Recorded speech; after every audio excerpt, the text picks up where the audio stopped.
το να είσαι καλός ή να κάνεις καλά πράγματα δεν σημαίνει κάνω καλά πράγματα επειδή αυτά τα καλά πράγματα ξέρω να κάνω. Σημαίνει βοηθά τον άλλον άνθρωπο να πάρει το καλό που επιζητά στη ζωή του. Υπάρχει μια μεγάλη διαφορά εδώ. Και η διαφορά έχει να κάνει με τον εγωισμό σου. Με το ποιον θέλεις να βοηθήσεις τελικά. Θέλεις απλά να φανείς ότι είσαι ένας καλός άνθρωπος ή θέλεις όντως να βοηθήσεις κάποιον άλλον. Γιατί υπάρχει μεγάλη διαφορά στο να λες ότι είσαι ένας καλός άνθρωπος και άλλο το να κάνεις κάποιες καλές πράξεις.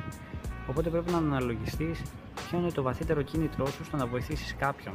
Εάν πραγματικά τον νοιάζεσαι και θέλεις το καλό του, ή αν θέλεις να δεχτείς ότι εσύ είσαι ένας καλός άνθρωπος και ότι σου αρέσει να βοηθάς. Είναι λεπτή γραμμή, αλλά αν το καταλάβεις αυτό, ίσως η κοινωνία και ο αυτός σου να πάει ένα βήμα πιο μπροστά. Γιατί στο τέλος της ημέρας είμαστε οι επιλογές μας και οι επιλογές μας μπορούν να καθορίσουν το ποιοι είμαστε εμείς.